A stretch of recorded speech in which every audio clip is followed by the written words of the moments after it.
అందరికి నమస్కారం. మీలో చాలామంది నేను వేరే కంట్రీకి వెళ్ళి క్రికెటర్ అవ్వచ్చా, లేదంటే వేరే స్టేట్ తరపున నేను క్రికెటర్ అవ్వచ్చా, లేదంటే నేను వేరే డిస్ట్రిక్ట్ తరపున క్రికెట్ ఆడొచ్చా అని చెప్పేసి చాలామందికి కొన్ని డౌట్స్ అయితే ఉంటాయి. అయితే దానికి సంబంధించి ప్రాసెస్ ఎలా ఉండిద్ది, అసలు ఎలాగ మేము వేరే స్టేట్ తరపున ఆడాలి అనే దాని గురించి ఈ వీడియోలో క్లియర్గా మాట్లాడేద్దాం. అయితే ఈ వీడియోలోకి వెళ్ళే ముందు ఒక లైక్ అయితే చేయండి. సో ఈ ఇన్ఫర్మేషన్ ఇంకా కొంతమందికి తెలిసిద్ది, వేరే వాళ్ళకి కూడా ఈ వీడియో అయితే రీచ్ అయ్యింది. సో అయితే ఇంకా కొంతమంది అయితే దీని గురించి ఫుల్ డీటెయిల్స్ అయితే తెలుసుకుంటారు. అయితే ఇక మనం వీడియోలోకి వెళ్తే, మీరు ఏ డిస్ట్రిక్ట్ అయినా, ఏ స్టేట్కైనా, ఏ కంట్రీకైనా మీరు ఆడొచ్చు.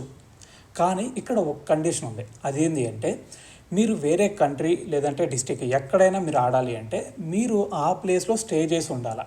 మీరు పుట్టిన చోట కాకుండా వేరే డిస్ట్రిక్ట్ తరపున స్టేటో కంట్రీ ఆడాలి అంటే మీరు అక్కడ 1 or 2 years స్టే చేసి ఉంటే చాలు. సో మరి స్టే చేయటం అంటే మీరు ఏదర్ ఎడ్యుకేషన్ అక్కడ చదువుతూ ఉండైనా అవ్వచ్చు. మీరు 2 సంవత్సరాలు అక్కడ చదువుతూ ఉన్నా మీరు అక్కడ డైరెక్ట్గా ట్రయల్స్ ఇవ్వచ్చు. సో ఒకవేళ అంతకుముందు చదువుకున్నా కూడా ఇప్పుడు వెళ్ళి డైరెక్ట్గా ట్రయల్స్ ఇవ్వచ్చు. సో దాని తర్వాత మీరు ఇప్పుడు నేను చదువుకునేటప్పుడు నేను క్రికెట్ రావలేకపోయాను, నేను జాబ్ చేస్తున్నాను, జాబ్ చేస్తూ నేను క్రికెట్ రావచ్చు అంటే మీరు ఎక్కడైనా జాబ్ చేస్తున్నా కూడా ఆ ప్లేస్లో మీరు డైరెక్ట్గా వెళ్ళి మీరు అక్కడ క్రికెట్ రావచ్చు.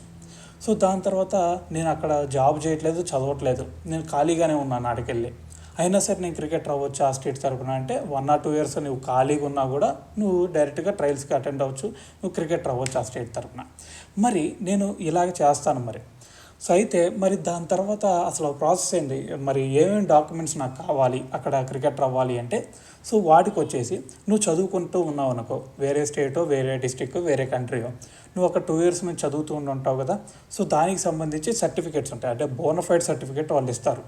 సో ఆ బోనఫైడ్ సర్టిఫికేట్ నువ్వు చూపిస్తే మీ ప్రిన్సిపల్ సైన్ ఉండాలి అక్కడ, ఆటోమేటిక్గా పెట్టేస్తాడు బోనఫైడ్ ఇచ్చేటప్పుడే. సో బోనఫైడ్ సర్టిఫికేట్ మీద మీ ప్రిన్సిపల్ సైన్ పెట్టించుకొని మీరు అక్కడ ట్రయల్స్కి వెళ్ళి అటెండ్ అయ్యేటప్పుడు సో మీరు సెలెక్ట్ అయితే అది చూపిస్తే చాలు.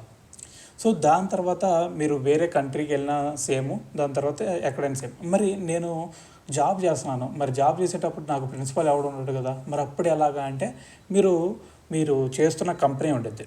సో నేను ఇక్కడ కంపెనీలో ఇలా చేస్తున్నానని చెప్పేసి మీరు ఆ ప్రూఫ్స్ తీసుకెళ్తే చాలు. లేదంటే మీకు బ్యాంక్ స్టేట్మెంట్ ఉంటుంది, ఇదిగోండి నాకు ఇంత శాలరీ పడుతుంది ఈ కంపెనీ నుంచి ఇలాగా అని చెప్పేసి మీరు అది చూపించుకున్నా చాలు. సో నో ప్రాబ్లం, మీరు డైరెక్ట్గా అక్కడికి వెళ్ళి క్రికెట్ అవ్వచ్చు. సో ట్రయల్స్కి అయితే అటెండ్ అవ్వచ్చు. సో దాని తర్వాత నేను అలాగేం లేను, నాకు జాబు లేదు, లేదంటే నేను చదవట్లేదు, మరి నేను ఖాళీగానే ఉంటున్నాను. అలాంటప్పుడు నా సిచ్యువేషన్ ఏంది, నేను ఎలా వెళ్ళాలి, క్రికెటర్ ఎలా అవ్వాలి అంటే మీరు అక్కడ స్టే చేసి ఉంటారు, అక్కడ ఒక రూమ్లో రెంట్ తీసుకొని ఉంటారు. సో ఆ రూమ్కి మీరు రెంట్ కడుతూ ఉంటారు. సో దాంతోపాటు కరెంటు బిల్ కూడా మీరే కడతా ఉంటారు. సో కాబట్టి మీరు ఆ కరెంటు బిల్, ఇదిగోండి నేను ఇక్కడ స్టే చేస్తున్నాను 2 years నుంచి, ఇదిగోండి కరెంటు బిల్లు ఇవన్నీ నా పేరు మీద ఉండి నేను కడుతున్నాను, సో కాబట్టి ఇదిగోండి ప్రూఫ్ అని చెప్పేసి వాళ్ళకి ఇచ్చినా చాలు. లేదంటే మీ ఓనర్ ఉంటారు కదా, సో ఆ ఓనర్ ఇదిగోండి ఇతను మా ఇంట్లోనే ఉంటున్నాడు అని చెప్పేసి ఒక ప్రూఫ్, ఒక సైన్ అలాంటివి వాళ్ళకి చూపించినా సరిపోతుంది. సో మీరు ఎక్కడికి వెళ్ళినా సరే క్రికెటర్ అవ్వచ్చు. సేమ్ ఇదే ప్రాసెస్ వేరే కంట్రీలో కూడా, వేరే కంట్రీ ప్రాసెస్ అంతా మీకు తెలిసిందే కదా. సో 2 years వరకు చదువు ఉండిద్ది. సో ఆ 2 years చదువు అయిపోయిన తర్వాత మీరు ఆటోమేటిక్గా సర్టిఫికేట్స్ వస్తాయి, ఆ సర్టిఫికేట్స్ చూపించినా చాలు. సో దాని తర్వాత మరి నేను డైరెక్ట్గా ట్రయల్స్కి అటెండ్ అవ్వచ్చా. మరి ఆంధ్రాలో చూసుకుంటే ఆల్రెడీ మొన్న వీడియోలో పెట్టాం, అనంతపూర్ డిస్ట్రిక్ట్ ట్రయల్స్ అని చెప్పేసి ఓపెన్ ట్రయల్స్ ఉంటాయి. ఏ డిస్ట్రిక్ట్కి వెళ్ళినా ఓపెన్ ట్రయల్స్ ఉంటాయి. సో దాని తర్వాత డిస్ట్రిక్ట్ ప్రాబుల్స్ ఇస్తారు, డిస్ట్రిక్ట్ టీము, దాని తర్వాత state probables, state team. So అలాగా ఒక ప్రాసెస్ ఉంటుంది. కానీ కొన్ని స్టేట్స్లో ఇలాంటి ప్రాసెస్ ఉండదు. సో ఇలాంటి ప్రాసెస్ ఉండకుండా డైరెక్ట్గా లీగ్స్ ఆడిస్తాడు, లీగ్స్ నుంచి మిమ్మల్ని డైరెక్ట్గా స్టేట్ ప్రాబుల్స్ తీసి స్టేట్ టీం తీస్తాడు.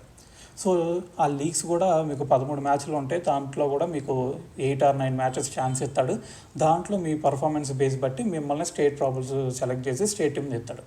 మరి అలాంటి సిచ్యువేషన్లో మరి నేను ఎలా క్రికెటర్ అవ్వాలన్నా మరి అని అడిగితే, మరి డైరెక్ట్గా నాకు ఉండదు కదా అని మీరు అంటే, మీరు అప్పుడు చేయాల్సిందల్లా ఒకటే, ఎప్పుడైతే మీరు 1 or 2 years అయిపోద్దో అప్పుడు ఈ ప్రూఫ్స్ తీసుకెళ్ళి మీరు ఒక అకాడమీలో జాయిన్ అవ్వండి.